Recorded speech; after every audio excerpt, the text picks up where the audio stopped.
लेकिन इस 1 लाख रुपए में हमने क्या कैसे कमाया होगा, ये प्रॉफिट आया हमारा, ये हमने कैसे कमाया होगा, 1 लाख रुपए कैसे आया होगा हमारा, जो भी हमारी रिसिप्ट्स आई हैं उसमें से हमने सारे एक्सपेंसेस माइनस कर दिए होंगे। इसका मतलब इन रिसिप्ट्स में नॉन ऑपरेटिंग और ऑपरेटिंग दोनों शामिल होंगी, नॉन ऑपरेटिंग भी शामिल होंगी और ऑपरेटिंग भी शामिल होंगी। मिसाल के तौर पे हमने इस कोचिंग की अगर हम बात करें तो इस कोचिंग की बेसिक इनकम क्या, ऑपरेटिंग इनकम क्या है, बच्चों की फीस, डोनेशन, बस, और तो कुछ है नहीं। लेकिन यहां पे जो भी रद्दी निकलती है, पुराना हो जाता है फर्नीचर, उसको भी बेचा जाता है, क्या कूलर पुराना हो गया उसको बेच दिया, कोई पंखा पुराना हो गया उसको बेच दिया, तो कमाई जो आएगी वो कोचिंग का पार्टी होगी ना, तो दोनों मिला के हमारी इनकम मानी जाएंगी। लेकिन क्या पंखा बेचना, रद्दी बेचना या इन सीटों को बेचना क्या कोचिंग की इनकम है? इनकम है, ऑपरेटिंग इनकम नहीं है। मेरी बात क्लियर हो रही है? इस क्वेश्चन को कराने से पहले यहां पे ध्यान समझ लिए ऑपरेटिंग एक्टिविटी का बेसिक मकसद क्या होता है। मैं इसको थोड़ा सा और डिटेल में बता देता हूं ताकि कंसेप्ट्स एकदम क्लियर हो जाएं। नॉन ऑपरेटिंग के अंदर क्या क्या आता है,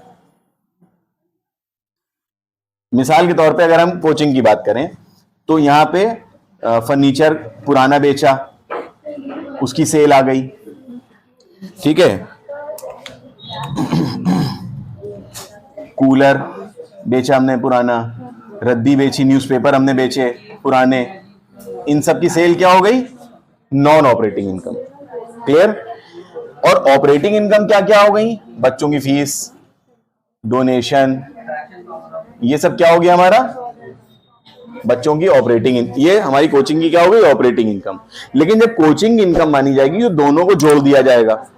इसी तरीके से एक्सपेंडिचर भी दो तरह के आ जाएंगे हमारे, ऑपरेटिंग आ जाएंगे और नॉन ऑपरेटिंग आ जाएंगे।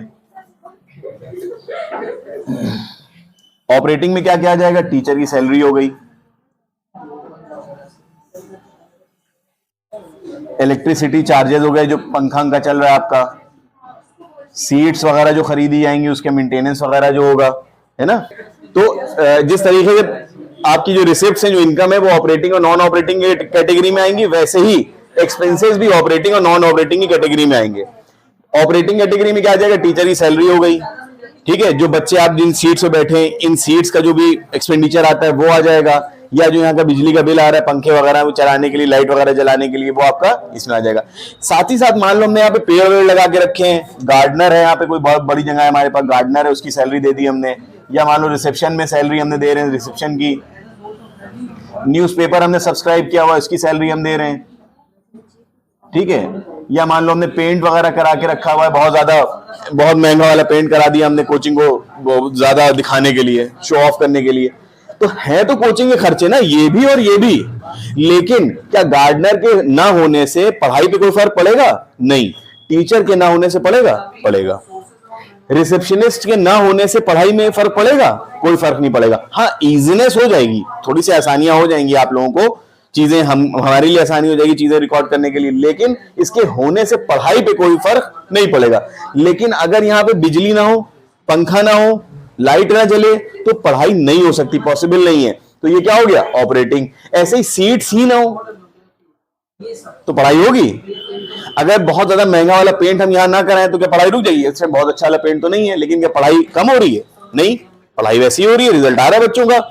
तो इसका मतलब इस पेंट की बहुत ज्यादा कोई ऐसे जरूरत नहीं है। तो कुल मिला के एक्सपेंसेस इन दोनों चीजों को मिला के बने, इनकम भी इन दोनों चीजों को मिला के बनी। हमने टोटल इनकम में से टोटल एक्सपेंडिचर माइनस कर दिया तो हमारा प्रॉफिट तो आ गया 1 लाख। ये हमने कहा कोचिंग का प्रॉफिट कितना हुआ हमें साल, 1 लाख।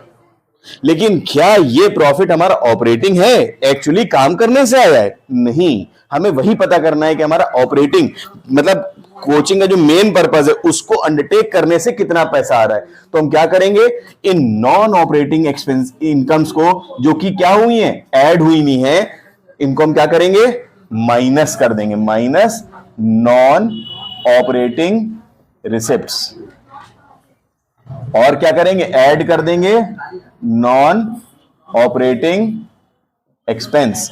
क्यों? क्योंकि ये दोनों आपस में जुड़ के क्या बनते हैं, एक्सपेंस। ये दोनों आपस में जुड़ के क्या बनते हैं, रिसिप्ट्स। टोटल रिसिप्ट्स में ये दोनों जुड़े हुए हैं, और रिसिप्ट्स में से हमने क्या माइनस किया है, एक्सपेंडिचर। तो रिसिप्ट्स में नॉन ऑपरेटिंग इनकम जुड़ी हुई है, उनको हमने क्या किया, माइनस कर दिया। और यहां पे एक्सपेंसेस में नॉन ऑपरेटिंग ऑपरेटिंग दोनों जुड़े हुए हैं, तो हमने नॉन ऑपरेटिंग को क्या किया, क्योंकि माइनस हुए थे तो हमने क्या कर दिया, वहां पे प्लस कर दिया। तो हमारा क्या बन जाएगा, ये operating profit. Am I clear और नॉट? मैं फिर से सारी चीजें संक्षेप में मतलब कंक्लूजन उसका दिए दे रहा हूं।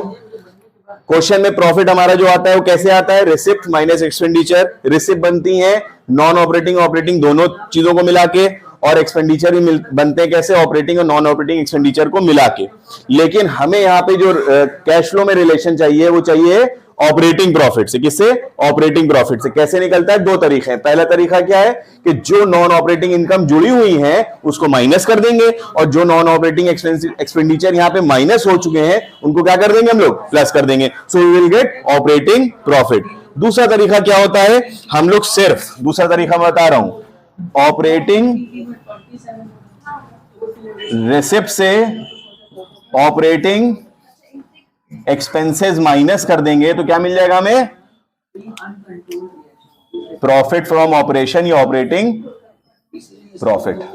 एम आई क्लियर और नॉट? यहां तक आ गया समझ में? इस